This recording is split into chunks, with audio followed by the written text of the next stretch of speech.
1 week from today, we crown a champion.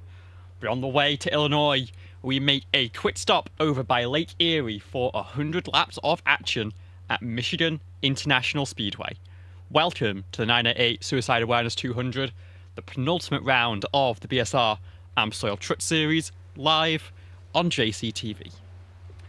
Opening back in 1968 and hosting NASCAR from the very beginning, this 2-mile D-shaped oval produces fantastic racing with its 5 grooves and 18 degrees of banking in the corners. Expect an emphasis on side drafting to make those moves stick, and with the track temp well over a ton, these trucks are going to be extremely tricky to handle later in the run. Looking back to last week's race at Iowa, Michael Walls won to claim the final prize in the John Plays Games Live Short Track Showdown, joining Justin Raw and Tristan Maher in gaining that $15 prize. As for our championship contenders, Rivers Jones led the quartet home with a 4th place finish, but a lack of stage points puts him 8 points behind Alex Kerfan heading into tonight, whose 2nd place at that stage, combined with 5th place at the checkered flag, puts him 5 points clear at the top of the standings. Jonathan Jerdensmeyer slots into 2nd place after taking that stage win but falling towards the end of the race. And Tristan Maher, who got caught up in an accident to end that opening stage, has some work to do, is currently 12 points off the championship lead. We've got about 4 minutes left in our practice session before we get into qualifying, and drivers have been going at it in these practice laps. Currently at the top of our timing board is your championship leader Alex Kerfan, with the rest of the playoff drivers populating that top 10. As we follow Stephen Thornton for a lap of Michigan International Speedway, it'll be just a crack of throttle in the corners, especially for those qualifying runs. You're carrying so much speed through the corners, 160 miles an hour plus minimum speed in a solid lap. But once again, conditions are going to be absolutely brutal here. Clear skies with an 80 Fahrenheit air temp sets the track at 115 as we head towards 1 p.m. local time. Wind blowing in from the north at 6 miles an hour shouldn't be too much of a factor, but this is going to be one tricky track and a challenge that I know these drivers are ready to take with both hands.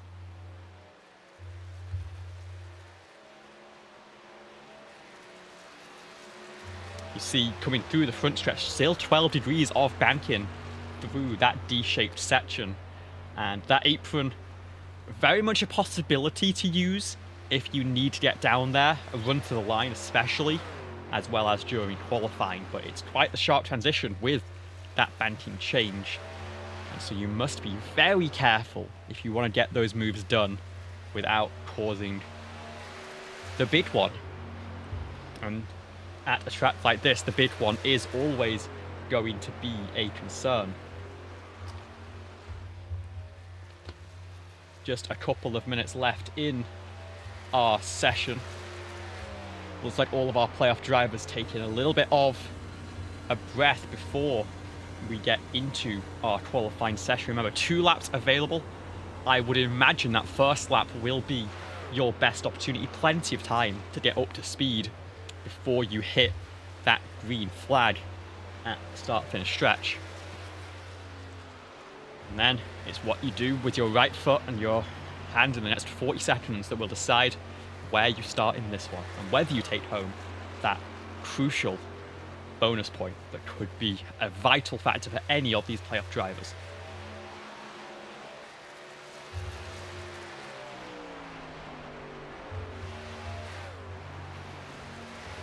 In terms of our strategy for tonight's race, our tyre limits are reintroduced.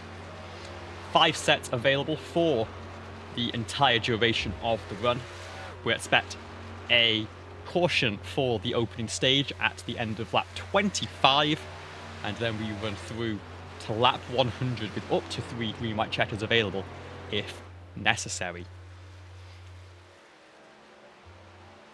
Fuel expected to go between 36 and 40 laps on a tank.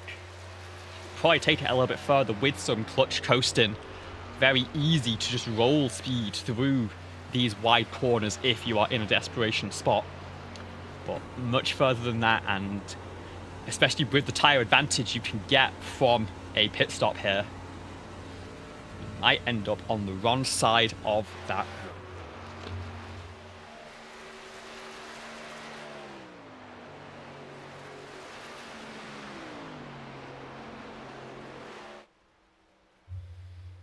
So as final practice draws to a close, it is Alex Kerfen who takes the top spot by a tenth of a second. And the draft will be a huge factor. Can he convert that into one lap pace for the grid position tonight?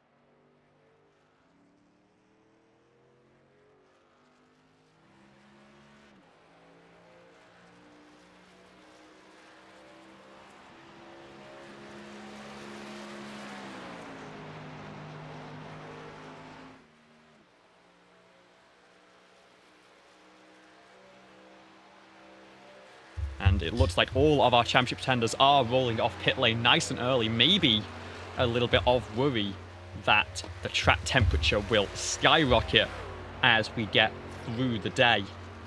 So we want to get their runs in as quickly as possible. You see 180 miles an hour as Kerfen rips that top side, coming through turns 3 and 4, wanting to carry as much speed on the way in, up to 185 before breathing the throttle, ripping in that fourth lane and carrying 171 miles an hour minimum through turn 2.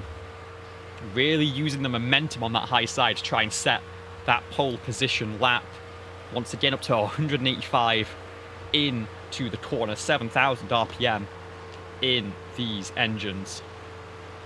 And it looks like an even quicker run through turns 3 and 4.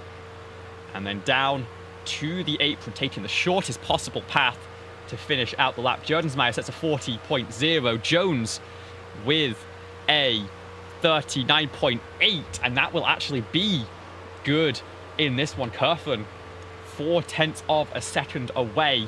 Can he find an improvement running low on this lap? Maybe was using this to set up for the push. Let's see if he's got that little bit extra in him. Slight breathe on the throttle, but my goodness, that is a lot of corner speed carried. It looks like that was the strategy for the number 30. Set up for a second lap, immediately down onto the apron. We'll cut the beam, set a 39.882. It's not quite good enough for pole position. Slots in behind Jones, but a bunch of drivers using that second lap strategy and jumping up to the top of the boards. Durand, Kruger, and most impressively Zach Probst take that pole position. And it looks like our Championship 4 will be denied that bonus point and denied that front row start. Holland will fly through to complete lap number 1. Bailey Thompson goes an impressive 5th fastest in their Ford F-150. Philip Scott goes 4th. It looks like a good day to be a Ford here. Levi Poland slots into P12, just behind Jonathan Jordensmeyer, but has that second lap to continue on. Will use that 3rd and 4th groove as Cody McCorkle goes 5th fastest. Looks like these late runs are really proving to be impactful.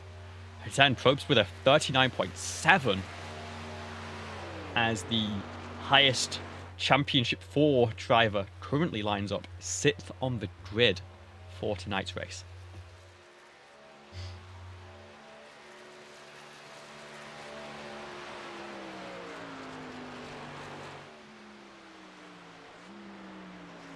Levi, it looked like, did find an improvement on that lap, but it wasn't enough to actually gain a position, unfortunately. Will stay 14th fastest.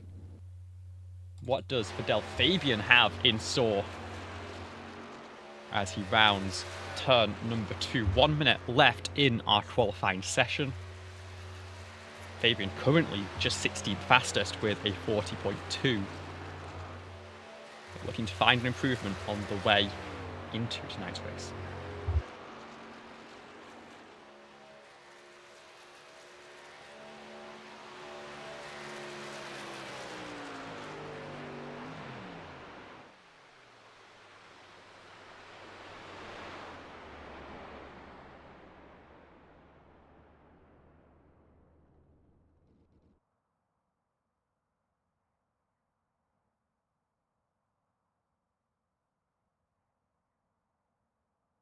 That lap ends up being good enough for 13th fastest, actually tied with Jordensmeyer there, just finding a few 100ths of a second.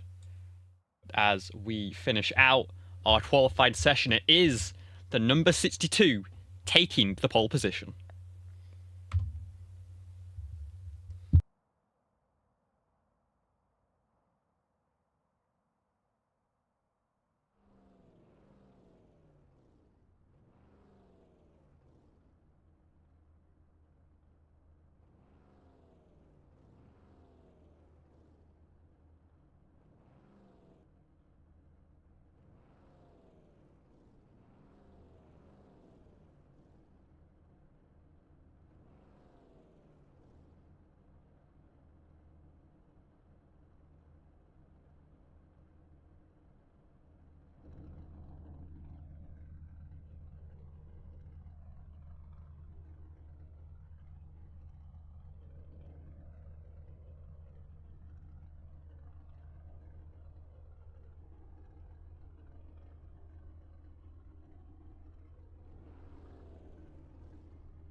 So as our field gets ready to go for 100 laps of action, let's take a look at our starting grid for tonight's race.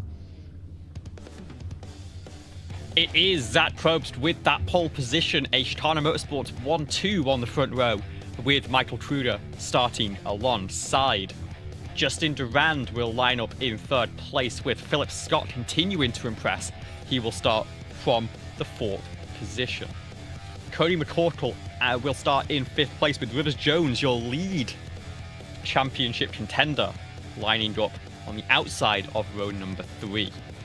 Bailey Thompson with a strong starting position of P7, with Alex Kerford, your current championship leader, starting directly behind Jones in P8. Jamie Wright will line up in the 9th position, with Alonso Chicano rounding out your top 10. Behind them, Justin Rohr will start P11, with Tristan Maher. Work to do in the championship and work to do starting from down in 12th. Del Fabian will line up in 13th place, with Jordensmeyer completing a run of all of our championship contenders starting on the outside of today's grid. He will line up in the 14th spot on row number 7. Then it is Levi Poland starting in 15th place, Josh Coppenol, home driver, starting alongside. And then Cameron Caldwell, your final qualifying driver, David Durand and Stephen Thornton rounding out your 19-car field.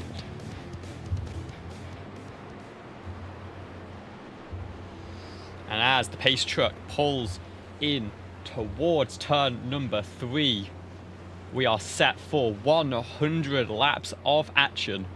Track temp continues to rise, now 118 degrees Fahrenheit. Reminder of those numbers 5 tyre sets available for every driver, 1 on the truck, 4 in the pits. Fuel window, 36 to 40 laps will take them to the end of stage 1, and from there it should just be one stop to the end. Zach Probst will bring the field into the restart zone. Barney the Flagman will give the signal, and we are racing here at Michigan.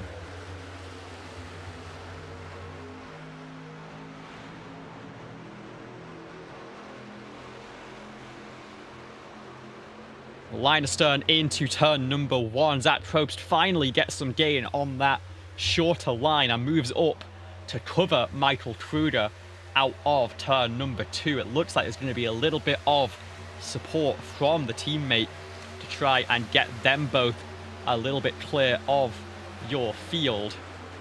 And then further back, Justin Durand and Philip Scott duel for that 3rd position. In fact, Durand looking to try and clear Michael Kruger on the inside, is not going to quite have that run. Now Philip Scott will look low, send it 3 wide on that inside lane. Zach Probst leads lap number 1.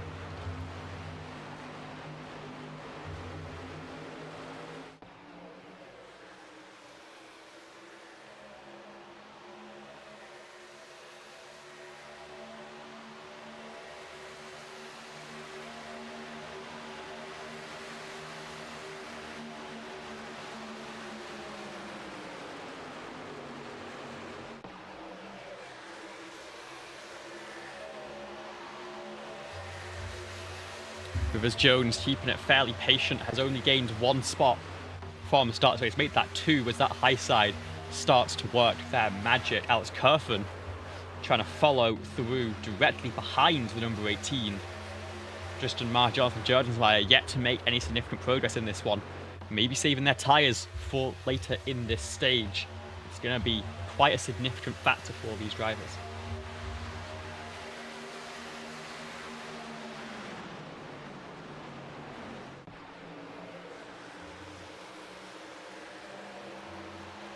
Fan out 3, nearly 4 wide off turn number 4 there. They are going to stick 4 wide.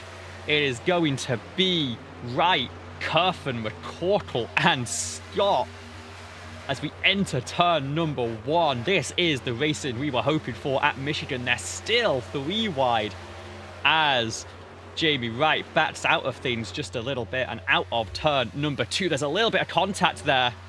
That is Tristan Maher getting a little bit squirrely there. Will drop a little bit further back, but fortunately no significant drama off the door of Alonso Chicano. Still 3 wide in turns 3 and 4. This must be a little bit nerve-wracking for Rivers Jones, who must be terrified that this could be an early end race. Look at the run that Kerfen has here on the low side into 1 and 2. Can he make anything work of it? Can he make that stick with the support from Jamie Wright? The momentum off the corner will go to that high side where Rivers Jones is currently sat. And of course where Zach Probst has been leading from the very drop of the green flag. Jamie Wright sets the fastest lap of the race so far. Back in 8th, but again making big runs early on in this run.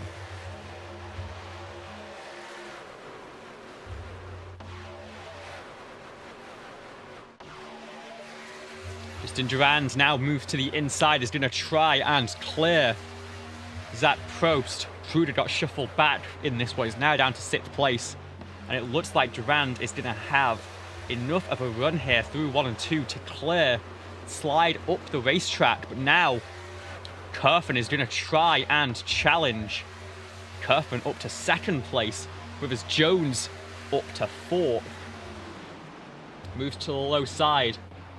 Kerfen currently up 6 spots, now dueling with Rivers Jones for that 2nd position, and it looks like Jones may just have the advantage, but Michael Kruger, now making a charge back through the field, is going to throw a cat amongst those pigeons, and Jones could end up a little bit stuck here in the middle, not able to carry the momentum he'd like to use the racetrack. And Michael Kruger looking to squeeze as much as possible in this one. Durand throwing a little bit of a block down low. Kerfen and Jones once again side by side in to turn number 3, and this time it looks like Jones has the drive to make this one happen. is going to slide up out of turn number 4 and claim second place. Jamie Wright tries to slide it onto that high side, but can't find a gap between Probst and Thompson and has to back out of it.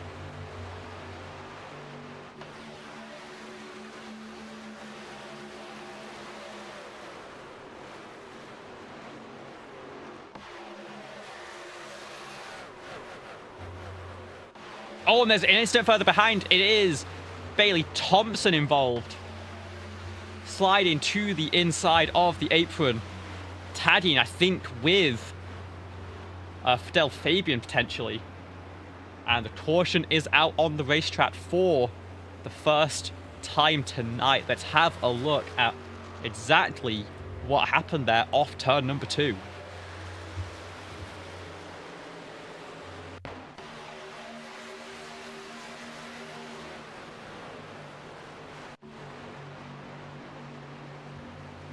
You can see Thompson right between all those JCTV trucks on the high side. And it looks like a little bit of a squeeze up top. Cody McCorkle actually ends up being the catalyst there, stuck between a rock and a hard place. And it ends up sending Bailey Thompson around. Let's have another look at this one from the perspective of that would be the 89 of Jamie Wright. Come on, let's roll it back a little bit more.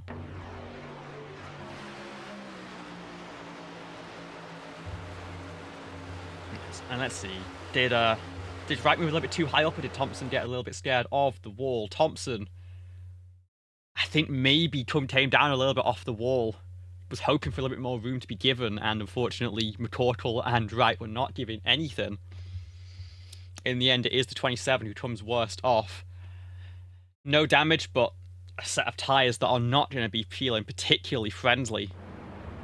And as we get into the pit stop cycle, it looks like Thompson will come down for some repairs. Rivers Jones, Tristan Maher, and Jonathan Jurgensmeyer all making pit stops here.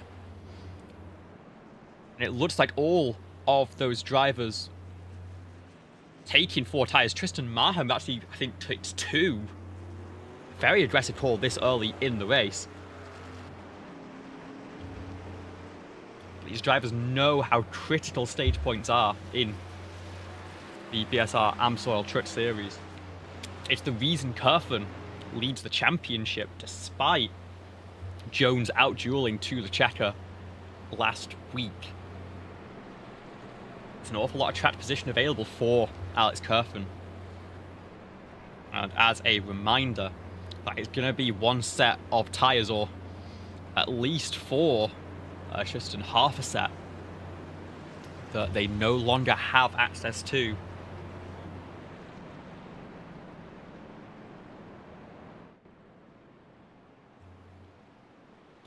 We'll see if they end up regretting that decision as we get towards the latter stages of this race. It depends entirely how clean and green this one will stay. Coming to the choose here with 1 lap go, Justin Durand in the race lead will take the low side. Alex Kerfen opts to go high. The rest of the field will snake through.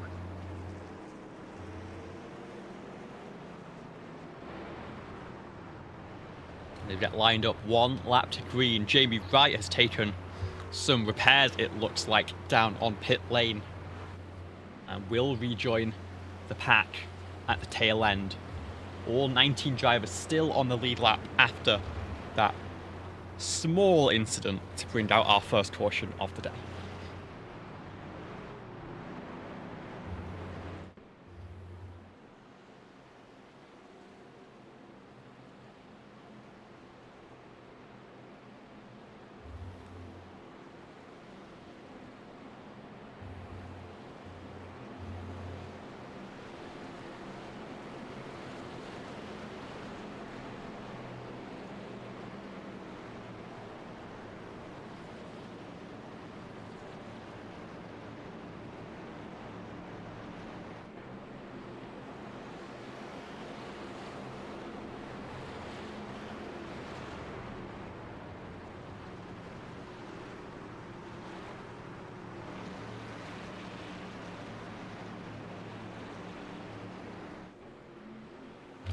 Durand in control of the field. Kerfen has to react alongside. Zach Probst tucked in directly behind, looking for that jump, get back to the lead of this one. And Durand gets away with a great launch. It could end up bringing Probst with, and Michael Kruger probably not going to want to work with Alex Kerfen particularly on this one, as they streak out through turn number 2. The momentum is going to carry for the number 30. Moves into second place. Might have a chance at Justin Durand, but I think is going to think better of it for the time being. As we get further back in the field, these are the drivers on those fresh tyres working their way through. Jordensmeyer already up to 7th place. I think there's no doubt that this is going to be a powerful strategy for the end of this opening stage. The question becomes, do they end up paying the piper for it as we get into the end of this one? Jordensmeyer blinking in and out of 4th place currently, up about 10 spots since the restart fell just a lap and a half ago. And finding some incredible speed in that 0-0. As Jones looking to follow through, goes to that low side. Can't quite find the same run that Jordensmeyer has currently, but is maybe playing it a little bit patiently with 12 laps left to go in stage number 1. Gets easily to the inside of Philip Scott. And it looks like Jordensmeyer has now cleared Alex Kerfen for 2nd place, or is at least a nose ahead, and is going to carry that momentum quite easily, it looks like, through turns 3 and 4. And I've got to put a number in my handy spreadsheet because Jonathan Jordensmeyer is your new race leader here at Michigan.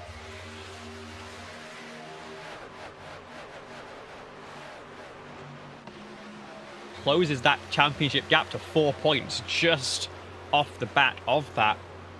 Of course, 11 laps until we get to the stage. Rivers Jones charging through now up to 3rd place ahead of Alex Kerfen.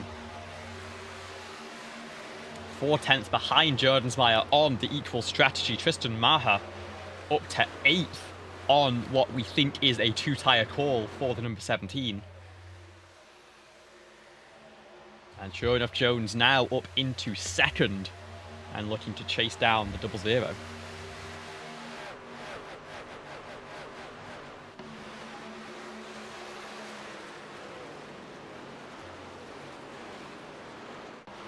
Interesting gamble for these drivers, especially Tristan, going for quite an aggressive move.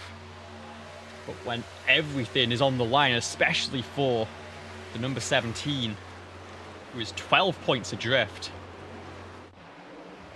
he needs something big to happen, and this is his gamble, his game plan for the opening stage.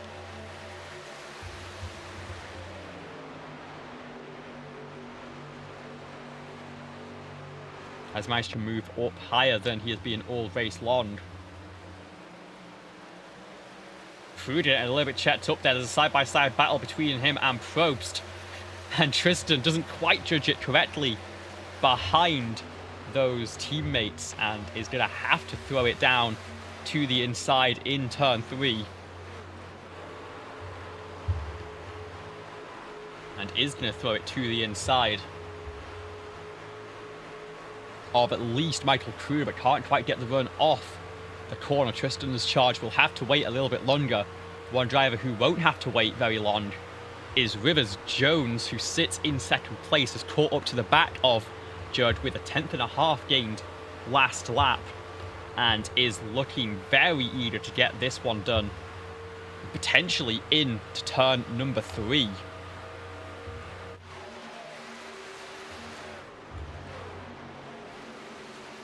Gets to that inside groove. Judd has to run in the 2nd lane. Jones doesn't quite have the nose ahead. Jordensmeyer will have the momentum off the corner, defends the charge this time. They are 2.5 seconds clear of your field right now. That is the difference that these tyres make. And everyone will be taking notes on that one, because that is going to be a critical factor in pit decisions at the end of this one. Looks like further behind, Kurfan is side by side with Justin Durand for 3rd place. Tristan Maher has now worked his way up to 5th. There's a little bit of instability as that's Justin Raw, I believe, falling to the apron. Will recover and hold on to the truck, and we stayed green here.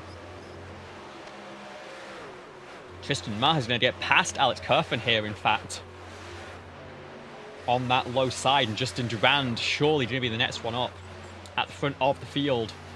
Jordensmeyer and Jones still absolutely nose to tail. In fact, these drivers also getting a little bit single file.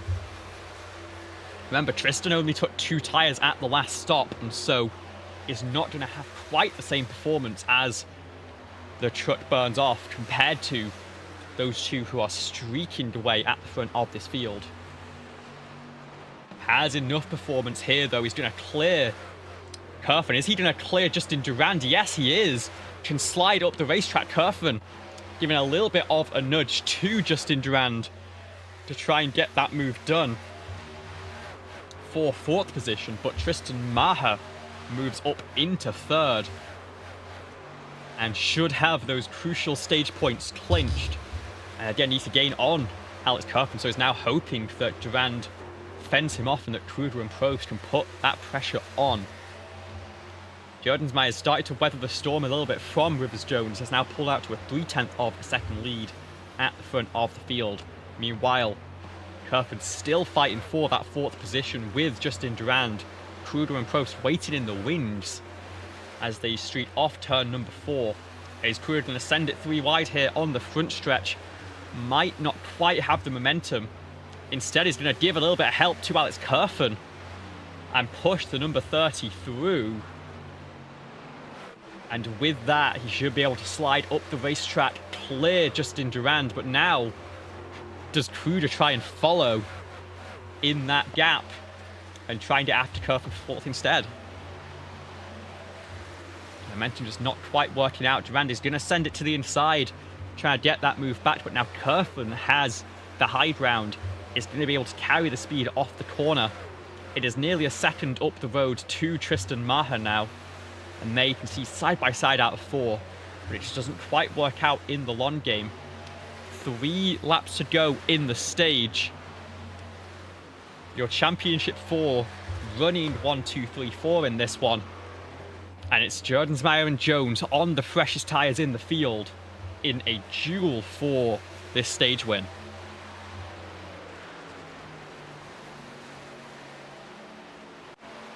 They are 3 wide behind for 4th place into turn number 3. Kurfan on that high side once again. It is Durand in the middle, Kruger down low. This is going to be very tricky. Kruger has to slot in behind. Kurfan will have the momentum, but Durand has the shorter line through the trioval. And this is a very tricky spot. Kurfan, of course, will have the fresh tyres to take in the pit lane as soon as we are done with the next lap and a half. But in the meantime, Justin Durand is giving him absolute hell for that 4th position.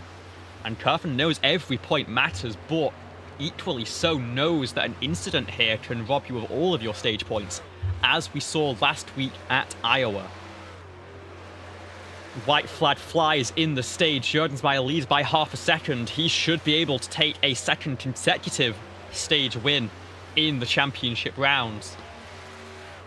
The question is, do the rest of the contenders line up 1, 2, 3, 4, or is Kurfan just burn off a little bit too much in that fight for 4th place? Justin Durand tries to get clear, doesn't quite have it. They're going to be 3 wide on the backstretch here. Michael Kruger to that very far inside. Kurfan has a little bit of a run off the corner. It's going to try and rip that high side one more time to defend the 4th position. It looks like he'll just about be able to manage it. Jonathan Jordensmeyer takes the stage win. Rivers Jones behind. Tristan Maher comes across in 3rd. And it will be Alex Kurfan who holds on for the 4th position as the second caution of the night flies.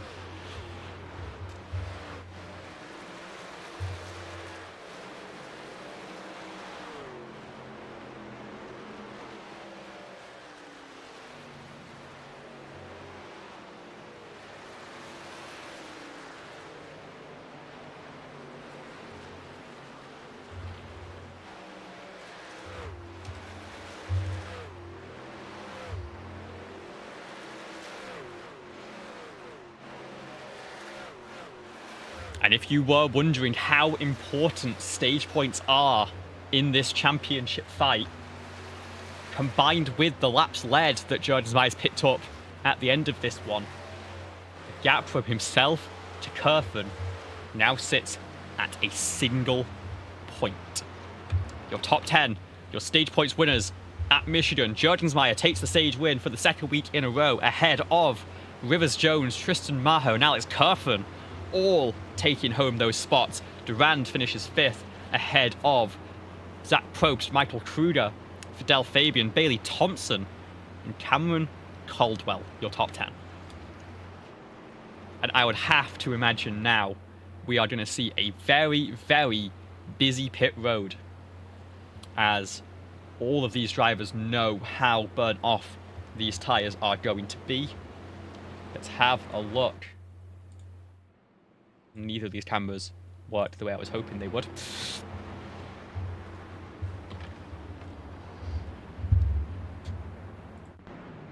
And there comes everyone. Jordans the first one on pit lane, but has one of the earlier boxes in the running. Will merge off Rivers Jones, streets ahead. And everyone comes to a standstill.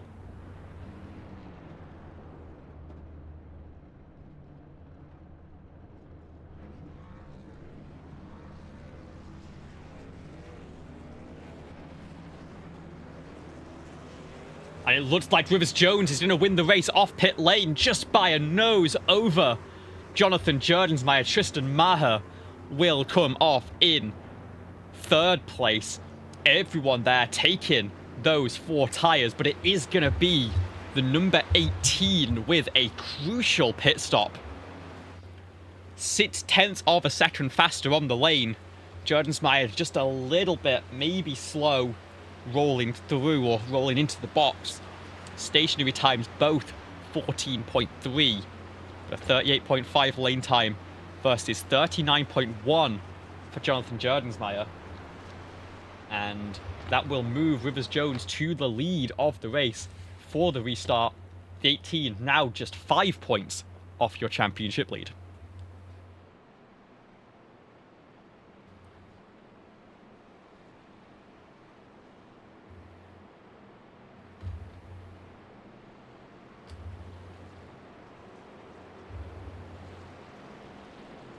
Of course, we now come to the choose. It looks like Jones is wavering high, is going to commit to the high side. Jordans is going to commit very low late in the running. Didn't want to get faked out and end up on the same line as the number 18. Tristan will stay high. Alex Kerfen, who actually also had a pretty slow stop, a 41-second lane time, opts to be the second car on the inside. And your championship contenders, they entered the pit lane 1, 2, 3, 4. They're going to come to the restart 1, 2, 3, 4. So the order has been all shuffled up. Jones and Jordans have traded positions. And then Alex Kerfen now to the inside of Tristan Maher. Latency issues continue for the 00, as they have all season. Could make it tricky for the number 30 to get that launch that he'll want on the initial start.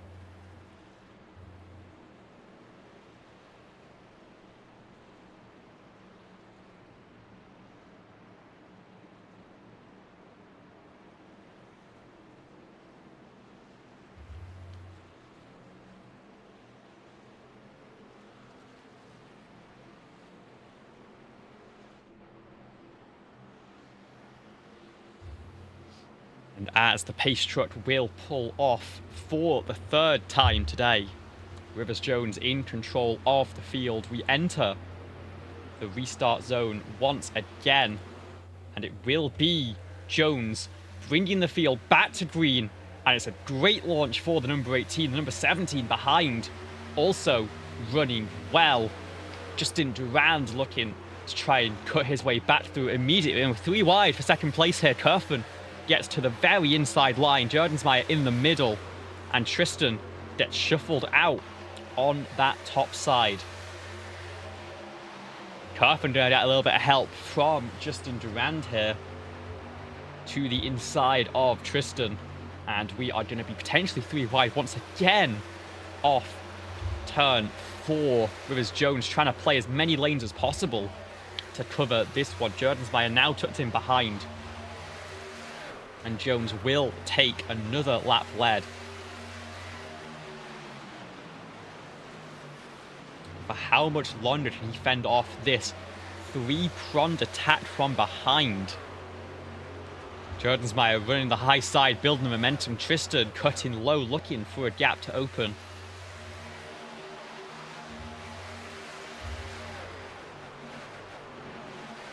Again, this could be a long, long run to the checkered flag.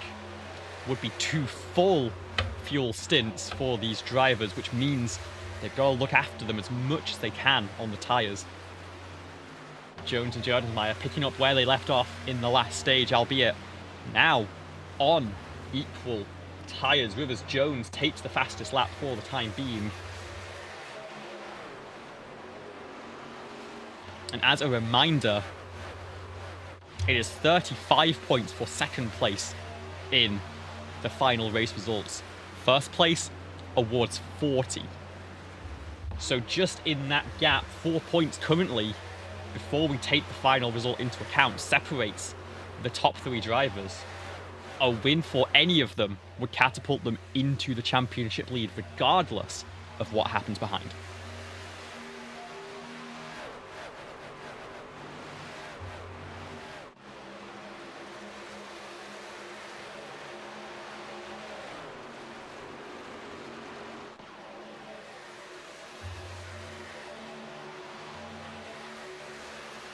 Jordensmeyer continuing to put the pressure on the number 18. Touch right underneath the spoiler there. I think maybe doing a little bit of a bump draft to will them both away from the pack. Yeah, surely with how the 00 is moving around there, it is looking for that battery. Jones in the lead, Jordensmeyer supporting from behind. They've pulled a 6/10 of a second gap over Tristan and Alex behind. We're only at the 1/3 race mark here. Still so long to go. It does seem like drivers are taking it that little bit easier as we get into stage number 2. Felt how significant the tyre wear was, and especially for drivers like Jones and Jordensmeyer. They know that they spent some of their resources to pick up those stage points. They only have, at this point, 2 spare sets left. They took 1 at the caution on lap 10, another one at the stage break. Their third of 5 sets is currently on the truck, and they will be praying that this stays green as long as possible so they can equalize that advantage.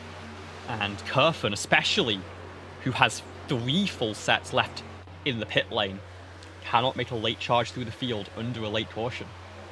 Tristan, sat between them, has 2.5 sets left in the box. We would assume 3 sets of left sides, 2 sets on the right hand side. I'm not quite sure if that extra left set will do all that much for the number 17. Justin Durand is going to shuffle through into 4th place, at least temporarily. Is he going to be able to clear the 30 of Kerfen? Not quite. They're going to continue to race side by side, and the battle that closed out the opening stage continues straight where it left off between the 30 and the 5.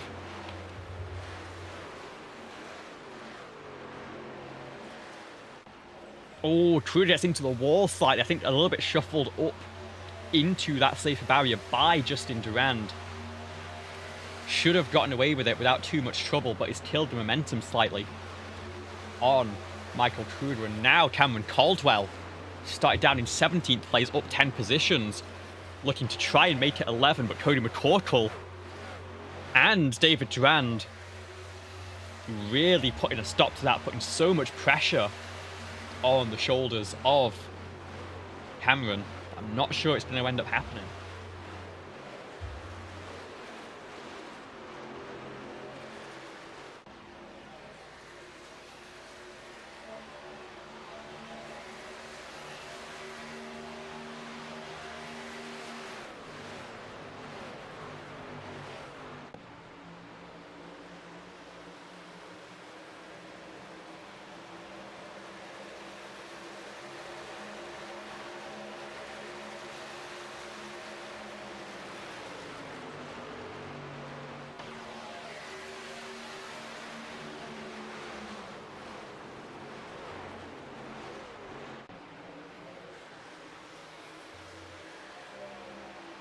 Durand continuing to hound Alex Kerfman here, almost giving a bit of a rear aero push onto the number 30 truck. Great job handling it right now, and now it's actually getting a little bit backed up by Tristan Maher, so he might be looking to turn that defense into offense and move up into third place. Jones and Jordensmeyer have not successfully broken out of that half-second window. The draft going to be so strong at a track like this, and of course that's what they were trying to take advantage of, working together, but it wasn't quite enough to pull away from the field behind. The question is, do they have to work a little bit less hard to get there? How are their tyres feeling? In fact, Kerfman working out the strategy here is going to push Tristan Maher up towards that race leading duo. After all, right now Tristan seems like the least significant threat to Alex Kerfman's championship. Still sits 11 points back after stage points are taken into consideration. As things stand, of course, Rivers Jones would take the championship lead. Jonathan Jordensmeyer, I think, would also end up level on points with Alex Kerfman. Those three would all be essentially in a winner-take-all situation heading into Chicagoland next week. But if Kerfman can get someone to disrupt that group, even if it is another championship contender, he might be able to walk into Illinois with a little bit of daylight, and that could be absolutely critical as we get into this one. Kerfman, of course, started in the 8th position, has been climbing all day, did not take that stop under the first caution for tyres, and so has just been riding this one out at a decent spot in front of the field ever since. For a driver like Jonathan Jordensmeyer, it has been a much more chaotic path. Started 14th, fell to 15th in that pit cycle, came back to win the stage, and now sits in 2nd place just behind the number 18 of Rivers Jones, who started in 6th.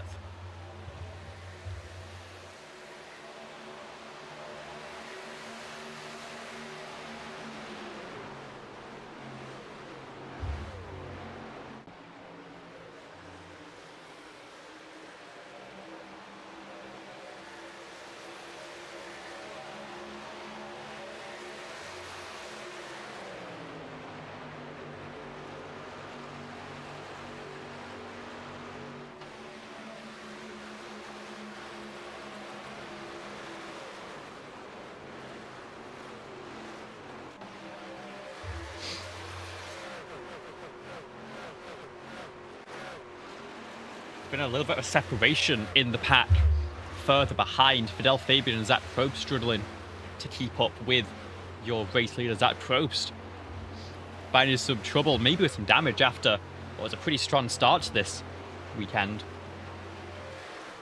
But Levi Poland and Bailey Thompson lead a 4-car pack that is significantly behind, about 3 seconds off the top 11, who are all still right under a blanket in that first draft train.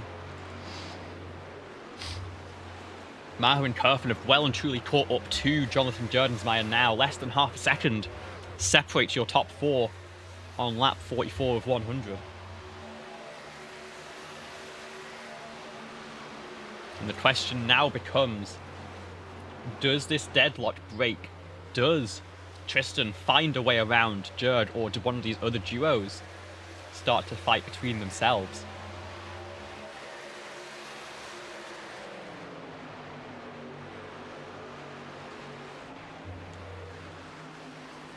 Let's not forget Justin Durand, Michael Kruger, both very fast trucks, just sat further behind. Even Cameron Caldwell further back could present a threat to these drivers.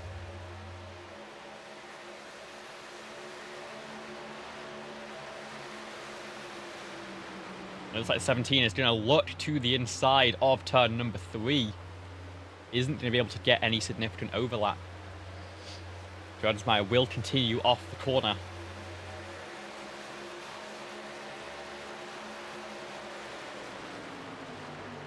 And Rivers Jones starting to find a little bit of breathing room. Not much, but a little bit.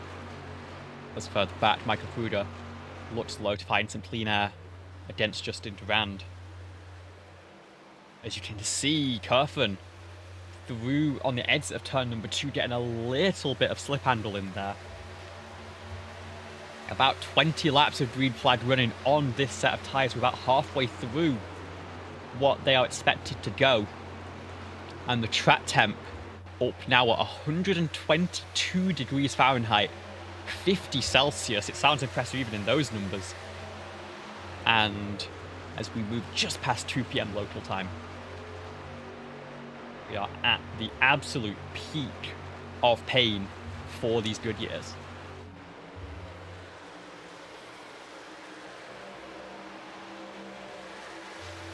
Tristan gets a nose alongside, but the momentum off turn number 2 once again is going to make it a little bit more difficult. He's going to stay there on the way into turn number 3. Nearly a little bit of contact as Tristan has a slide on that low side. Moves up the racetrack, manages to get out of the way of Jerd, but now could be under pressure from Alex Kerfen, who potentially smells blood in the water. Justin Durand is going to try and force something out of one of them as they move high in turn 2. Kerfen goes higher. Can't quite get the nose in off the corner and is now on the defense from Justin Durand, who is carrying the speed on the low side. Kerfen using that draft off the 17 to defend 4th position, but for how much longer can this duo fend off Durand and Kruger behind? Something has got to give.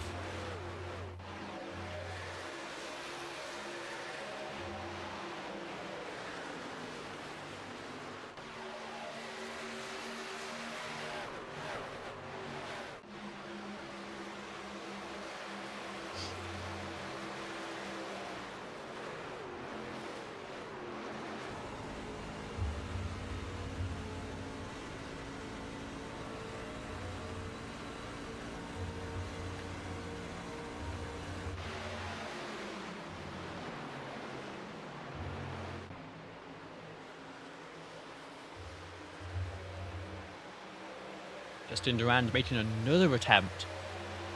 This time it's on the front stretch where maybe you can carry some momentum on the low side, but the draft just too powerful against the wall from the number 17. This group now nearly a second clear of Durand, Caldwell and Scott behind. The pack's starting to splinter as the tyre wear becomes more significant. But this top 6 all still putting massive pressure on the field.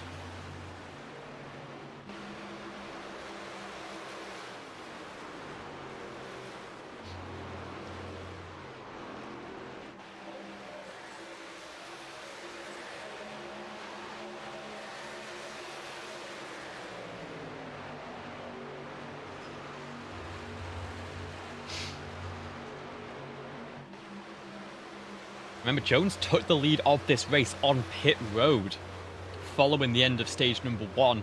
Managed to beat Jordensmeyer to the timing line and has defended that all race long. Now has about 0.4 of a second. Tristan is looking to the inside of the 00. Gonna use that side draft down the backstretch, moves away into turn number 3. Is trying to hold us. You see how he soars away at the wheel, slides in just behind the 00 there. And nothing is coming easy here at Michigan.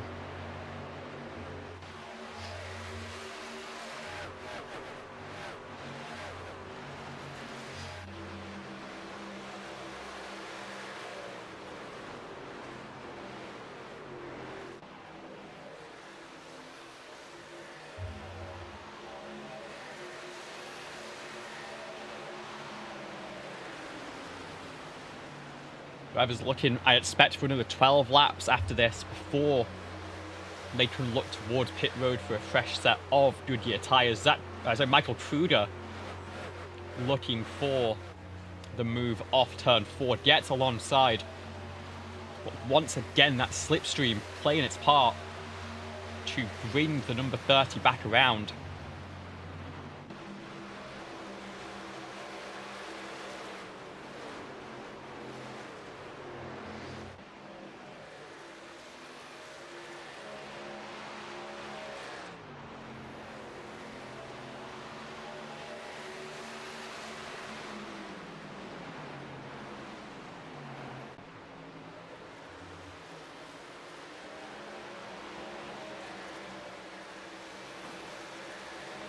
Now past halfway in the 988 Suicide Awareness 200, Tristan Maher clips the wall off turn 4. Alex Kerfen is going to be under pressure from Michael Truder into turn number 1 here. Looks to that third groove, runs in the middle of the racetrack. Looking to find the momentum to catch up to Tristan without giving up the full inside to Truder behind. And it looks like for the time being it has worked decently well. Whereas Jones at the front of the field doesn't quite have the margin that he would have liked to have, as Jonathan Jordensmeyer is going to teleport right up behind number 18 and say, nothing personal, but I want this race lead.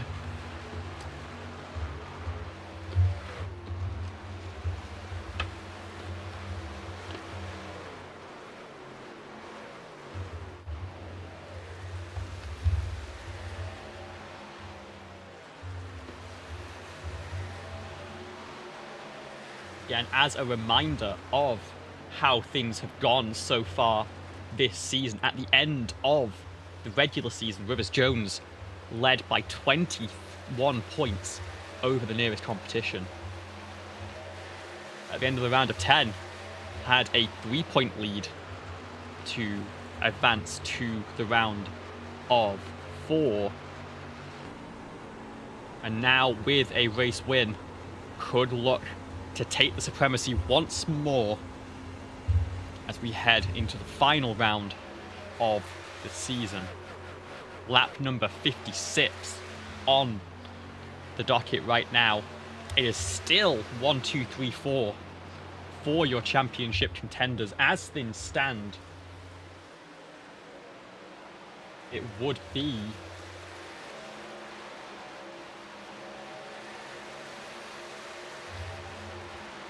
a 2-point lead for Rivers Jones over Jerd, and another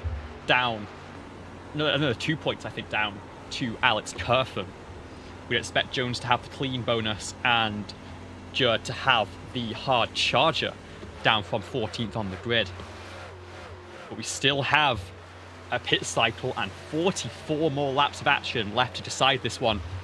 Everything hands on a knife edge in this championship, and it could all change in the blink of an eye.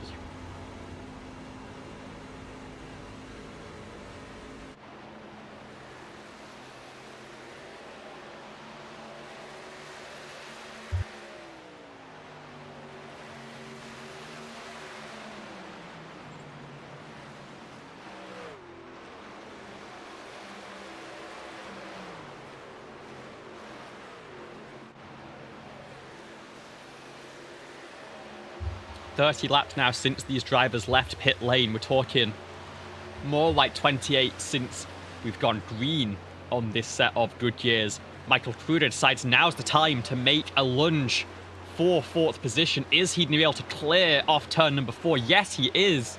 Michael Kruger now up into the 4th position. Down the low side, that is the laps truck of Levi Poland, who just made a pit stop, is looking to move back onto the lead lap. The tyre fall off 2 seconds currently. Poland ran a 40.6 last time by your race leader, a 42.1. And you see he is not going to be a problem for long, as he will clear even on the entry to turn number 3. The question is, do any of these drivers try and take advantage of that little bit of instability in that lead pack, let's say? It looks like Tristan's looking for a move, is not going to be able to make it stick, has to slot in behind Jordensmeyer once again. Kerfen's still crucially within 0.6 of a second of your race leaders, willing Kruger along now, making sure that they stay in touch while looking to try and stick that move around the outside. Can't quite make it happen. Kruger covers the wall. As we approach 40 laps to go, the pit window is approaching rapidly, and we expect it on fuel to be a rather narrow window indeed. By these numbers, maybe 2 laps, lap 64 and 65, will be the easiest ones to make happen if you've been a little bit easier on the fuel burn. Maybe expand that to 4 laps, but it is going to be quite a swarm down to pit lane in just a couple of minutes' time. And it'll be all about execution, how aggressive you are on the way in, how well you stop in your box, and of course making sure you do not pick up a penalty at all costs. At this point, with how close the fight is for the championship, one single mistake going in a few miles an hour too fast onto the lane could be curtains.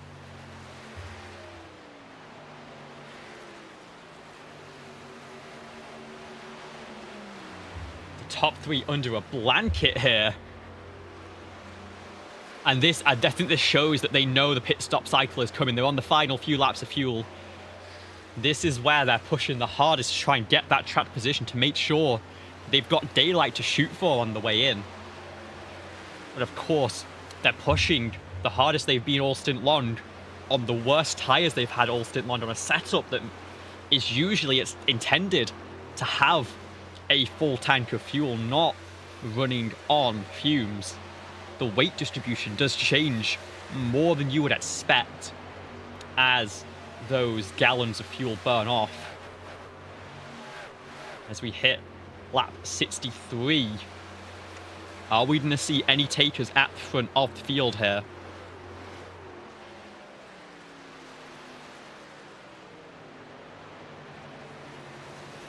Justin Duran has been fully cut astray of this group. Tristan Maher gets to the inside here. Jordensmeyer was going to pinch. Jordensmeyer might have been trying to get down to pit lane this time by. Won't have the option with Tristan to the inside. Tristan, I think, no, they're going to be side by side through the tri-oval here for second place. Separated by thousandths over the line. Come into turn number 1. Does that inside line prove powerful enough when you enter bumper to bumper? There's going to be a little bit more contact. There's going to be a slide. This is not the time to be testing the ability of your tyres. They both hold on to it. Lap 64 now. And if you're Alex Kerfen, that was a heart-in-mouth moment, because you could easily get caught up in that. Rivers Jones is looking down towards pit lane. No, actually, is going to stay out. All 5 of these drivers will continue on in this one. Cameron Caldwell, it looks like, is going to pull and be the first one in pit lane. Justin Morton, Bailey Thompson, in fact, a lap ago as Thompson exits on the right-hand side of your screen. Tristan Maher up to the high side is going to complete the move, I think, on Jonathan Jordensmeyer. And look at Kruger and Kurfan. They want to take advantage. They want to shuffle the 0-0 all the way back. And they are going to manage it nearly. Kurfan has that high side, but does he need to come into pit lane this time by is the big question. No, all of these drivers continue to stay out. That is Justin Raw behind. Picked up a black flag, in fact. I believe on the pit exit. And so has to take another trip down pit lane, but it's still on tyres that are 2 seconds a lap faster than this entire top 5. Rivers Jones starting to stretch his legs here. 0.6 of a second should be a nice margin to move into pit lane. And he's in fact getting a little bit of help, it looks like, from some lap cars ahead who have just made their stops.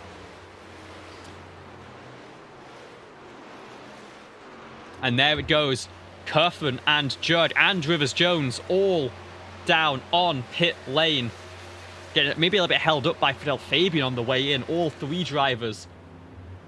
Jordan's by the big loser out of that one.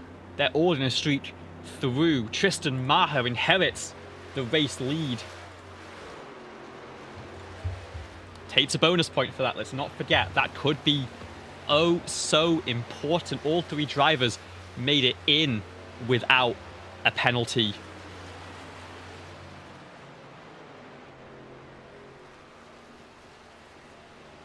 Looks like all drivers will be taking 4 tyres here. Who wins the race off pit lane? It looks like it's going to be a slow stop for Kurfan, in fact. Disaster for the number 30. As he loses about 2 seconds. I think maybe must have been rolling the bots. Tristan Maher's now in. Again, no dramas on the entry, no penalties. The 17. Very smooth on the way in. We'll see where he rejoins. That's going to be a significant delta compared to the cars around. Rivers Jones, now you'd expect the net race leader here. Cameron Caldwell, Eli Poland, of course, pit earlier. Cameron Caldwell, in fact, has a massive jump considering he pitched a couple of laps before these drivers.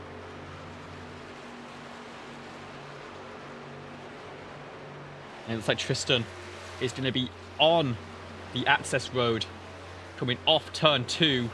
Is going to hit the cone. He's going to be in the lead, but look at the run that Rivers Jones has off the corner. Can Tristan hold on to this position into turn number 3? Because if he can, he's got the freshest tyres of anyone. And it looks like it is going to be a much cleaner stop compared to everyone else. Again, Jones, Jurg, Kurfan, all on top of each other on the way into pit lane. I think by separating himself just 1 lap, Tristan was able to make it that much smoother. It was 2 seconds quicker in total transit time compared to the number 18 behind. And now it's just 1 lap, but that could be all of the difference in this race. Tristan Maher now running in 3rd. Just Poland and Caldwell ahead, but if we look at their tyre life, Cameron Caldwell could be a factor in this one. Pulled a similar strategy to Maher, but on the reverse, pitting before everyone else. Poland not expected to be a factor. Those tyres will fall off. He should have to make another stop, in fact. But with 31 laps to go in this contest, Jones is putting the pressure on Tristan. Might have enough pace in that number 18 Yahoo truck to make that tyre differential irrelevant. But what a move from Tristan to go 1 lap longer, what should be a disadvantage with the fresh Goodyears, and turn that clean air into a positive and into the lead runner in this championship fight.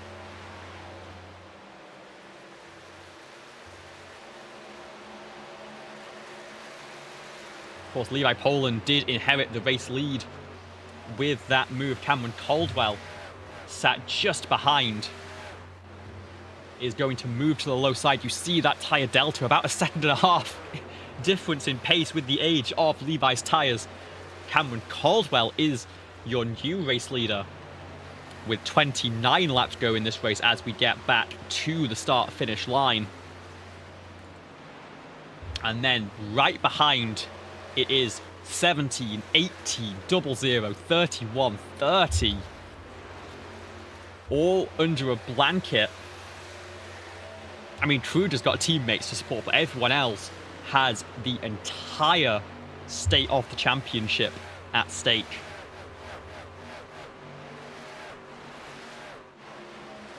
Tristan is going to make quick work of Poland. I think the number 90 knows to stay high, not to do anything too silly, knows the strategy does not work out. Jones clears off turn number 2 as well. Jurg is going to move to the inside into turn number 3. Next up, it is, of course, Kruger and Kerfen. Kruger squeezes into that first lane. But Poland left open. Kerfen will do the same. And Kerfen almost trying to take advantage of that to make a run on Michael Kruger, who pit 1 lap later with Tristan Maher. Those two gaining greatly in that cycle. Of course, everyone took 4 tyres. You'd be crazy not to, with the wear as significant as it is.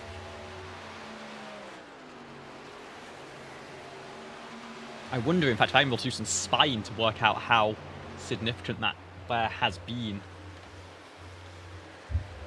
But crucially, Cameron Caldwell is now a sitting duck at the front of the field. Tristan Maher, Rivers Jones, Jonathan Jerdensmeyer, all within mere tenths of a second. We ride on board with the number 17 who goes low. Caldwell sticks to the wall, doesn't put up too much of a fight. He's going to try and get the run back off the corner, of course. But Tristan is not going to even give an opportunity for Caldwell to fight that back. Clears easily and slides up to cover that gap off the corner. Now Rivers Jones looking to do the same. Caldwell pinching a little bit lower this time. Doesn't want to get completely freight trained by the field, but that tyre differential is just too much to deal with. Move Caldwell back to first, move Tristan Maher crucially back to your race lead, and after starting in the 12th position and being as low as 17th after that 2-tyre call in the opening stage. What a performance this has been. Reminder for the drivers that took tyres on that first stage caution, they have 1 set remaining in the pit lane here. So a caution now would still put them in a very, very difficult situation. But I'm sure they're hoping that this stays clean and green as it has since the start of this second stage. And they can just take the gains that they found from those fresh tyres and those additional stage points that they collected and move on into our championship finale.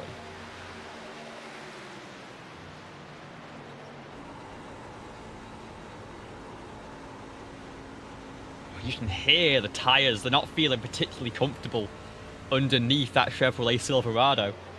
I'll tell you what, I have my tyre sounds turned up significantly when I'm racing, so I can tell if I'm scrubbing them.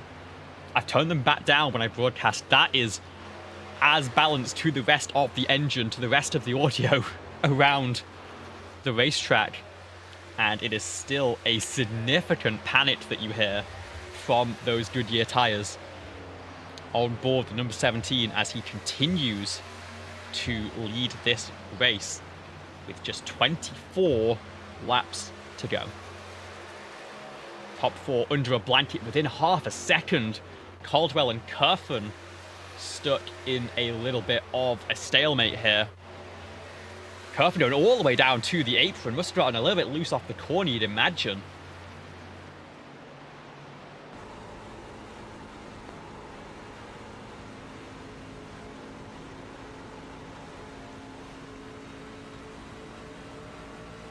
I was just going massively defensive. The entire field snaking up and down. Tristan trying to break away with those fresher tyres. 0.3 of a second is the only difference. Here comes Michael Kruger to try and disrupt the run of Rivers Jones.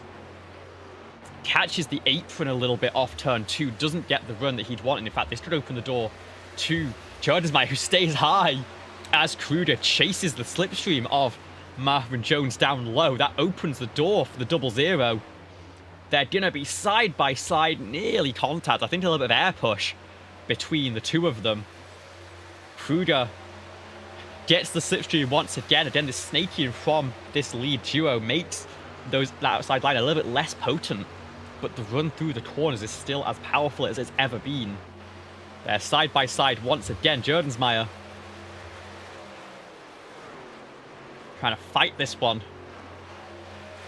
as they come off turn number 2. You can see Tristan playing that slipstream game. It is absolutely crunch time here at Michigan. Poland did make that second pit stop that we knew he owed us. Is now cutting back through the field once again. He's staying nice and low to try and not get involved. It means Jones can't chase the slipstream of Tristan though, because Levi's already using that lane to cut through them. Now he's getting maybe a little bit of dirty air through the corner. There's nothing that Levi can do about that. It's not anything to, like, complain about. But that's a big slide from Jones off the corner. That'll move Kruger up into second place. And Tristan, quite frankly, needed a miracle in this round to bring himself back into the fight. And with that mistake from Rivers Jones, he is just 20 laps away from finding that miracle. Jones, Jordensmeyer, Kerfen behind 3rd, 4th and 5th, but once again, a 5-point bonus for the race win in the scoring system. Jones catches the wall into turn number 1. Struggling to get back into a rhythm here as the track temperature stays at 122 Fahrenheit. 1:30 local time. This is about as hot as the track will get. But there's not any time for it to cool off with just 19 laps left in competition. And Jones, I think, could fall a little bit further than he is right now.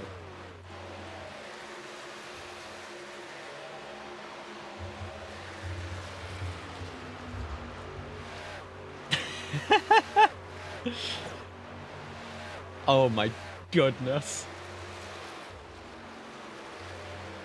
As things stand now, as far as I can tell, assuming that Tristan has a 0x race on his hands, I believe it will be a 3-way tie for the championship lead with Kerfen, Jordensmeyer and Maher, and Rivers Jones would sit 2 points behind heading into Chicagoland. I mean, you can't make that up. You just can't. Jordensmeyer, I think, could end up taking the advantage here as Jones is struggling on those tyres after that slide. He's trying to run a couple of calmer laps to get them back into their optimal window, but it's easier said than done with Jerd breathing down your neck as he is. Alex Kerfen did get around Cameron Caldwell, who's struggling off the corner. Is going to be in a fight with Justin Durand here, it looks like. Kerfen still 2 seconds off your race leaders. Needs a little bit more fighting out of them. Maher and Kruger currently a second clear of the field. Again, teammates in that team. Kruger, only with 2 top 5s on the season, has not taken a race win. Would he be willing to sit behind to deal the number 17 back into the championship fight? Kruger has only taken... Okay, he's taken quite a few race wins, to be fair. But hasn't had one since last year at Oschersleben. And the last one on Oval came at New Hampshire more than 12 months ago.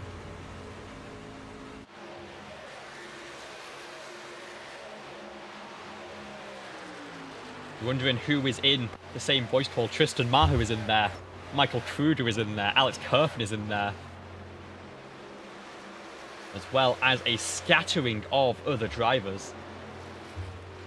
What sort of conversations are going on behind closed doors to negotiate how this is going to work, who is going to work together? Jordensmeyer is going to actually work together with Rivers Jones a little bit, wants to go for the race win. Doesn't care to get the overtake done if he can instead charge in to make a fight at Tristan. That's not a coordinated effort because Rivers Jones is not in that voice call as far as I can tell. 15 laps to go. Tristan Marr has 0.4 of a second on Michael Kruger. Again, they both pit on the same lap. They coordinated that at least. And it worked to their favour massively. A little bit further behind, let's have a look at this battle that's going on. Three-way fight for 12th place. Alonso Chicano leads Josh Coppenall and Stephen Thornton, who are on 2-lap fresher tyres behind. Justin Durand did end up slotting past Cameron Caldwell, who might now be starting to come under fire from David Durand behind.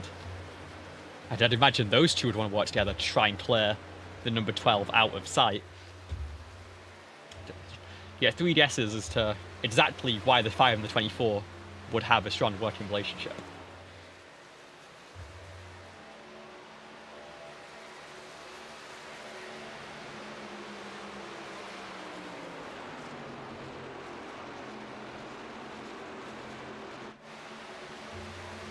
Once again, Jones and Jordensmeyer. I mean, they were locking bumpers early in this one as well. Remember, they both hit for those fresh tyres. We're no longer concerned about that, I'd say, in the final 15 laps. If you were to get a caution now, you would all come in, take a set, and then keep the track position to the end. Everyone only needs one in the pits. Kerfen having 2 is not going to be a deciding factor, I don't think.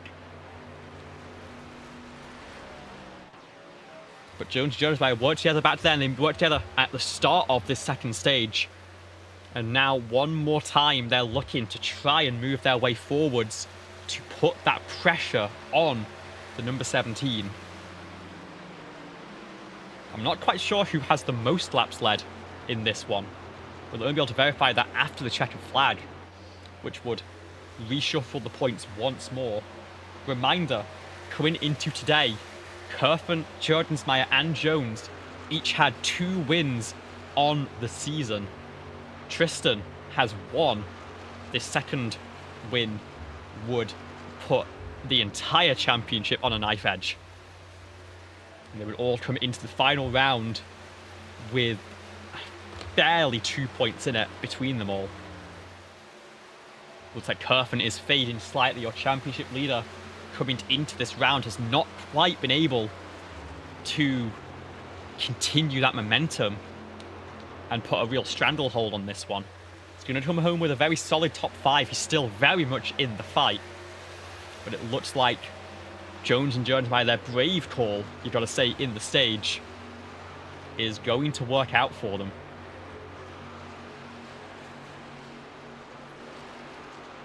Again, currently, Tristan, your hard charger, up 11 spots from 14th place. Jordensmeyer up 10. If he gets past Rivers Jones, he would also pick up a bonus point for sharing that most positions gained on it.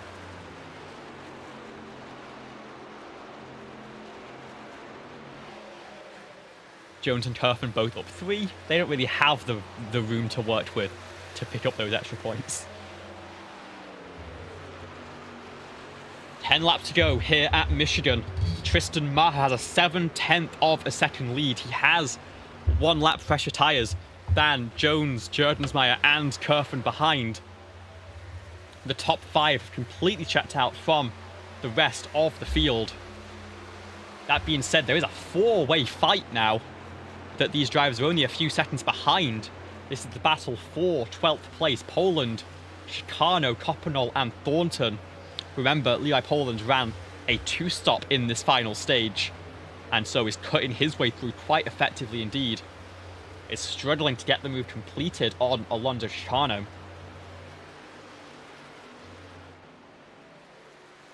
Moves to the low side. It just doesn't seem like he has quite the life left in the tyres to make it easy, but he's going to clear this time. Josh Coppenall being slotted in behind Stephen Thornton as we enter turn number 3 back here.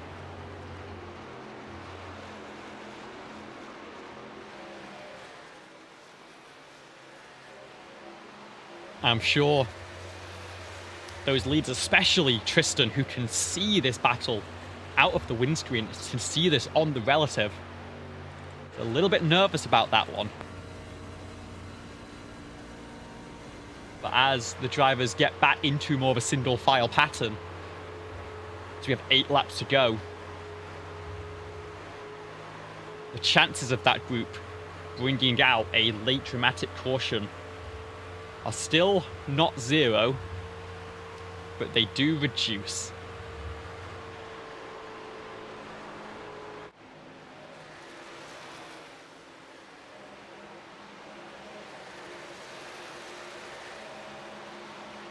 I can tell you that Tristan is not doing any more communication with the team. Deafened in the Discord channel is absolutely locked in on these remaining 7 laps, knows that he just has to continue to run his race perfectly, continue to keep the tyres underneath as they continue to burn off. And the only possibility for late drama would be from a battle behind coming to blows. As it stands right now, no pressure behind, has a teammate directly in the wait, but even he isn't close enough to try and make an attack right now. Jones and Jerdensmeyer still run 3rd and 4th in that order. Can't quite get the momentum that they would like.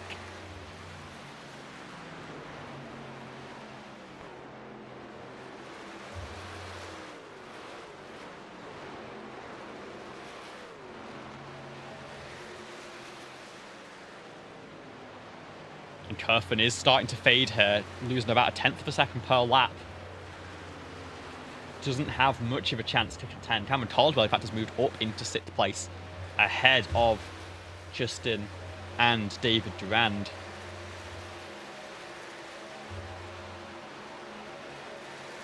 Let's have a look. Has the tyre info been uploaded? No, it doesn't get uploaded throughout the truck. That was a bit ambitious of me to hope I could spy on the pit crews taking tyre measurements. 5 laps to go here. I can tell you that they do not look comfortable on those Goodyears. They didn't in the last stint, and that continues here. Further back, Justin Durand slides up above Cameron Caldwell. The 12 gets into the wall slightly, in fact, and it's going to be under pressure from the 24. That patch for 12th has spread out now. It's Poland, Chicano, Thornton, Popinol, each about a second separating them. This battle for 6th place is anything but calm. David Durand looking to try and get to the outside. Can't quite get there. He's looking for the slipstream from the number 5. He's going to get there this time. Caldwell's going to try and take that as an attack instead. On the inside of turns 1 and 2. Can he get the run back through and slide up the racetrack ahead of Justin Durand? Yes, he can. Justin's going to go for the crossover. Going to try and lock in with David. They're going to go to the high side here. The Grid Network truck and the Hershey's machine trying to work their way around the number 12 at the front of the field. 3 laps to go. Tristan Maher might have one last challenge in this one. Not only are Jerdensmeyer and Jones continuing to duel behind, but Tristan's got some lap traffic to deal with. Now, being said, it looks like it is going to be a teammate again. It's going to be Josh Coppenall, who is going to give a little bit of slipstream down the backstretch, then go to the high side. Going to make sure he does not play a factor in this one. The hometown driver not wanting to be a bullet point in the final race report. And just 2 laps left to go here at Michigan. Jones and Jerdensmeyer continue to fight. David Durand actually has had an incident, has had an issue, it looks like. We'll get a quick replay of what happened to the number 24. He's now fallen back into a fight with Philip Scott.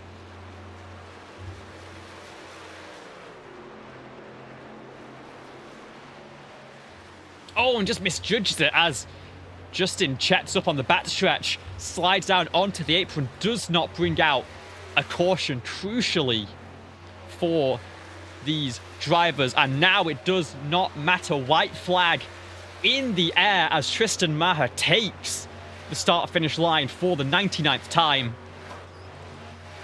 No worries about what happens behind. Jerdensmeyer defends the inside. Jones with a massive run to try and return that position. Copperod's into the wall to get out of the way. One more shot into turns 3 and 4. Jones defends low, moves back to the high side. Is it going to be a big lunge from the 00? Yes, on that high side and to try and find momentum. I don't think it's going to work out, but crucially, Tristan Maher came into this race in 4th. He is going to find the race win he needs to deal himself back into the fight as we head into a championship decider 1 week from today at Chicagoland.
Just calculating our post-race results. Rivers Jones led the most laps today.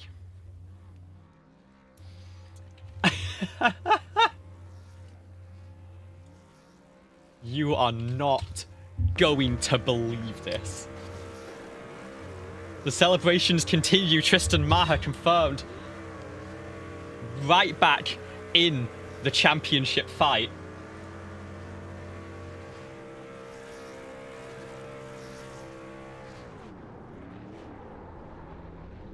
I need to bring this up on the broadcast, because if my calculations are correct, and Lord knows they might not be,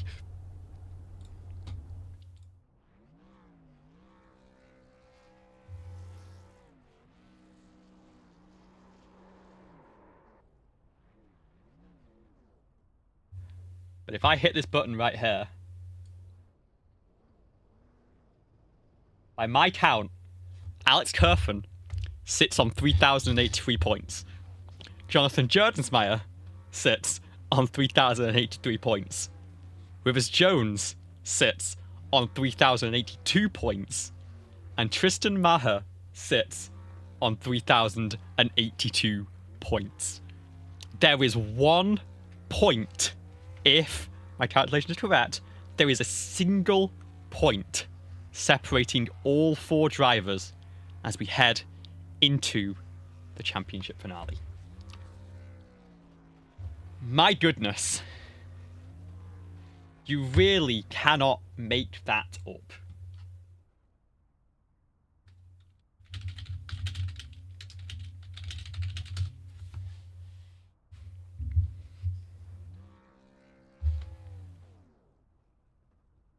So let's look through our race results as we round out 100 laps of action here at Mission. And what a race it was. Just 2 cautions, one from the stage, running clean from that way all the way to the checkered flag. It is Tristan Maher winning by 0.6 of a second over teammate Michael Kruger. A crucial race victory to deal himself back into the fight into Chicagoland. Rivers Jones fends off a charge from Jonathan Jerdensmeyer at the end of the race, with Alex Kerfen rounding out the top 5 just enough to keep him in that pack. It is Cameron Caldwell leading Justin Durand home at the checker for P6, with Philip Scott capitalising on a mistake from David Durand. He takes home 8th. David Durand slots home in 9th, with Cody McCorkle rounding out your top 10. Bailey Thompson will finish in 11th place, with Levi Poland in 12th. Alonso Chicano and Stephen Thornton will be your final trucks on the lead lap. Josh Coppenol and Fidel Fabian staying out of trouble, staying out of that lead fight, will finish 1 lap down in 15th and 16th. Justin Rohr and Zach Prost late retirements in this one, with Jamie Wright an early scratch, completing just 18 laps. Those are your 19 cars for tonight's race.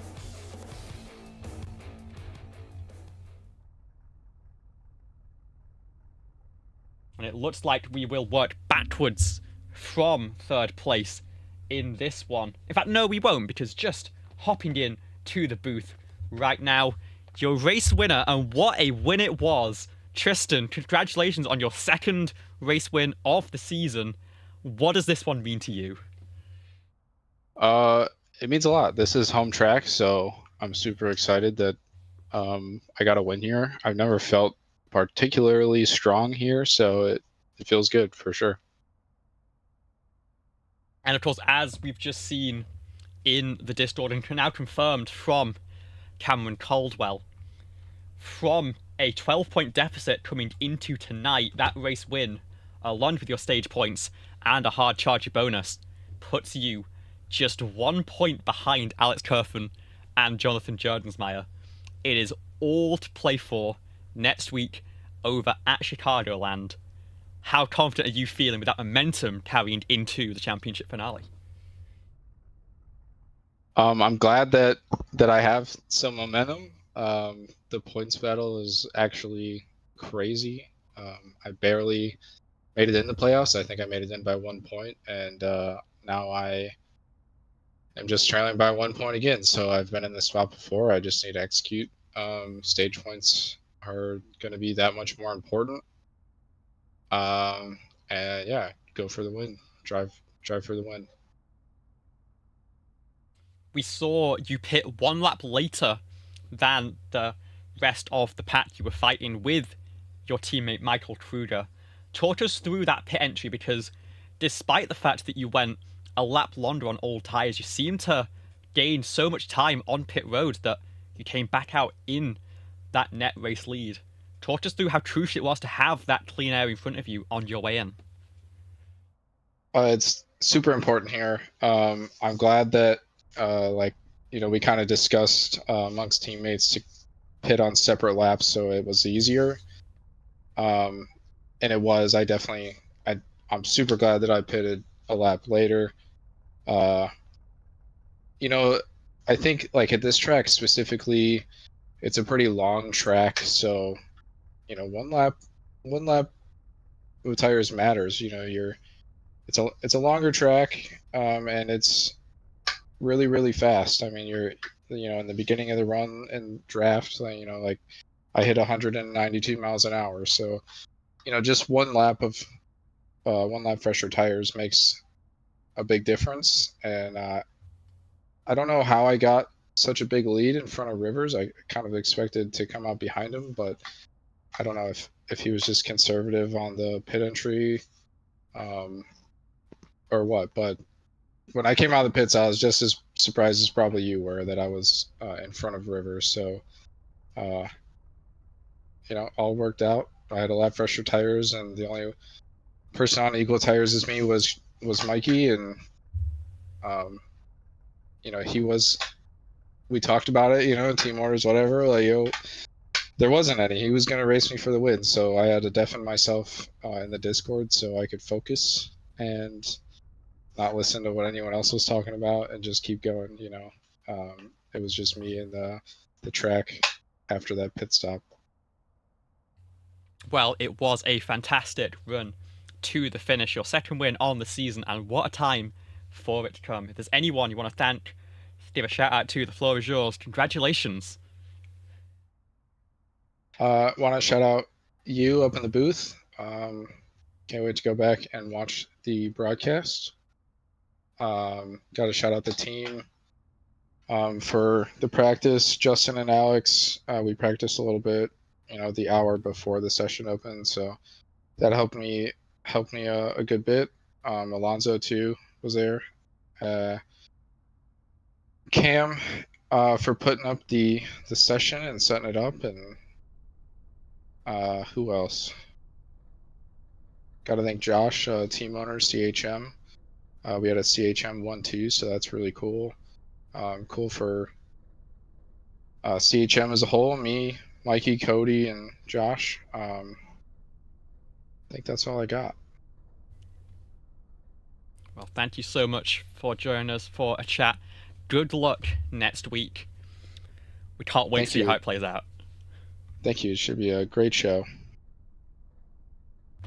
That was your race winner, Tristan Maher. Now we get to pull in from the interview waiting room the teammate, second place finisher Michael Kruger. Talk us through that one, because you started on the second position, held that to the end, but it was all but simple for you. Yeah, we we had track position to start off the race, which is good. We had really strong long run pace, really, which most of this race did go long, which really just played into our hands. I mean, we were able to just really kind of work that middle and just kind of get that exit like speed out a little bit more than some of the guys would to mitigate the drafts. For stages, we just kind of just stayed behind our teammates there, really, and when it's the last 75 laps or so, that went green the rest of the way. I was just kind of biding my time with my stuff. Obviously, I was wanting to get up and get track position, but it was really hard to pass, obviously, with the draft and how big of a factor that was. But once the tires started wearing more and more, and I saw like guys start to slide a bit more to the apron, I felt like that was playing a little into my favor, because I didn't really like going down there unless I was trying to send a pass, because I feel like they were able to just use their stuff a little. And we made a few stops before we picked up a couple spots to get right behind Tristan for fourth, I believe. Or wait a minute, I need to figure this out. Yeah, when we were like right behind him for like third or fourth, like right there. And then obviously Rivers and Jurg, they pitted a lap before us. We tried to stretch it long because tire wears were with how the tires were here, one lap was like a small difference, but it was a little impactful in the longer run. So me and Tristan, we go a lap longer, and then we come in, and honestly, I could have been a little more aggressive on my pit entry, because Tristan really pushed the envelope. He sent it really hard, and I was really concerned because I didn't want to spin out, because I've had past mistakes of just spinning it and just destroying any chance I have of getting a great finish. And this time I just played it maybe the one time I maybe should have pushed it. But we got a decent stop in. Tristan had an outstanding pit in and out, and he had me split between Rivers and Jurg, and we got by him, and I made some mistakes trying to pass both of them. And once I eventually got by and the run started to go on, I really felt like I had pace that could match him, if not surpass him a little bit, because he was kind of just a little bit earlier with some of the guys I was passing, sliding that lower, lesser bank pavement on the very, very bottom. And yeah, I just made two mistakes really in turn two exit by just washing up high, and that's what cost me. And if I just didn't make those mistakes, I think I could have been right there to challenge him for the win, but it just wasn't meant to be, unfortunately. But still, we can't really disregard a strong run, nonetheless. I mean, a 1-2 for CHM without the season, and of course Tristan going to the Final Four. Happy about that for him as well. Yeah, in a very, very tight battle there, and that teamwork between the two of you absolutely played a factor in that one. Congratulations on your second place finish, a 1-2 for the team. If there's anyone you want to shout out, say thank you to, the floor is yours. Congratulations. Yeah, I definitely would like to thank Tristan for the win, of course. Like to congratulate him again, my teammate, and our owner, Alonso Chicano, for making an appearance tonight. I know he didn't have the result he hoped, but I know he's happy about our team being 1-2. And Josh Carpernell and Zach Probst as well, guys in the team at CHM. I'd like to thank JCTV being on the car. Been a minute since I've done this, and you for putting on the broadcast for us, as always on Saturdays, no matter how dim or bright they get, you being there for us for broadcasting, and that's all I got. Well, thank you so much. Congratulations, and we'll see you next week. Thank you. And one more driver left to talk to for tonight, and it is your third place finisher in tonight's race, Rivers Jones. Welcome to the JCTV booth. How you feeling? I'm feeling all right. How are you doing? I'm doing good. That was a fantastic show, and I've got to say, those calculations that came through at the checkered flag make me very, very excited for next week. So talk us through how your race went there, whether you think you had a shot at anything a little bit further forward, and how this point situation sets you up and what the feelings going into Chicagoland next week. Well, I went into the race pretty confident that I was going to be able to make something happen. I was, last week at Iowa, I kind of had a comeback race, and I was going into this week with a lot of confidence because usually I'm good to hear at the intermediate tracks, so I knew it was going to be quick. And I qualified pretty decently. I was hoping to get the pole there, but I didn't run an amazing lap. But I had a started 6, pretty solid, and had that caution, I guess, like 10 or so laps in, and I knew how important every point is, and as you can see in the standings. So I was like, all right, I got to do something different. So I pitted for 4 tires, and myself and Jurek were able to get up in the lead in P2 and finish like that in stage, and recover a couple points over Kerfan. And then everybody pitted, and we were P1 and P2, I believe. I came out with the lead. So, yeah, I kept the lead for a while. Me and Jurek were working together, trying to build a gap to cars behind us. And I felt pretty confident going into the pit cycle as I had a 7/10 lead on the field behind me. And I just didn't have a great pit cycle, to be honest. It just wasn't executed well. I went into the pits, and I had a lap car pitting in front of me. And I'm not sure if it really slowed me down much or not, but just kind of the visual, the optics of closing in on a car at a really high rate of speed going into pit road was kind of scary. So I probably decelerated a little bit too much than I needed to, and missed my pit stall by like an inch. It was a really stupid mistake to make, and it cost me to come out P2 behind Maher, who had lap fresher tires than I did, and it was kind of game over from there. But I finished well, for sure. Yeah, and let's talk about that decision in stage 1 to pit for fresh tires. Of course, it worked out because you gained those points in the championship at the end of lap 25. But was there a concern that this race would end up having some late cautions? You'd end up on the back foot, not having the extra set that a driver like Alex Kerfen would have. When did you feel safe that the strategy wasn't going to backfire on you late in the race? I mean, whenever you're in that position down a tire set, you can never truly feel safe, I guess.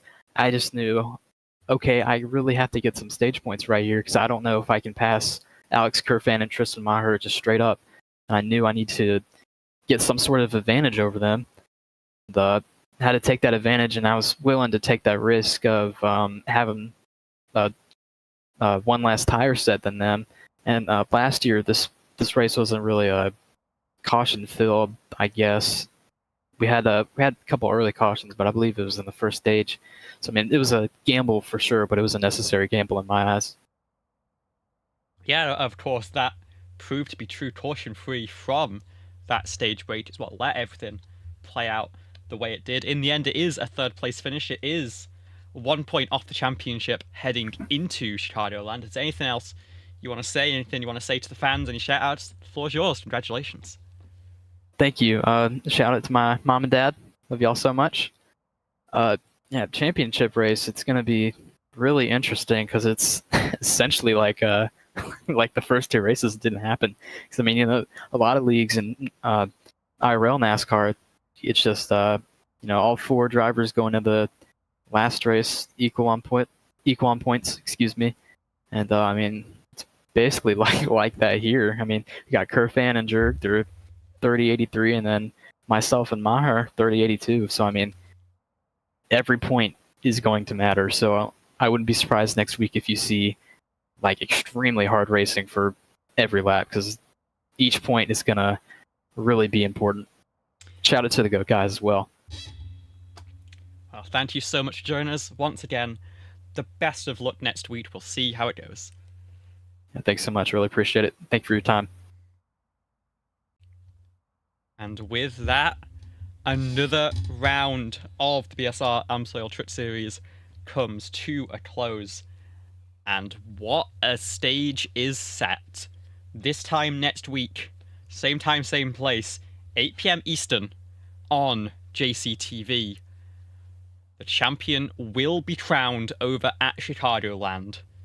And with just 1 point separating all of these drivers, it is going to be anyone's game.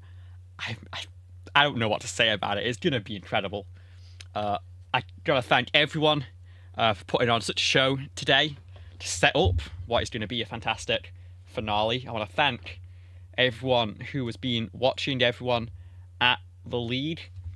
So thank you so much for joining us tonight, and we will be sure to see you next week. You better be there.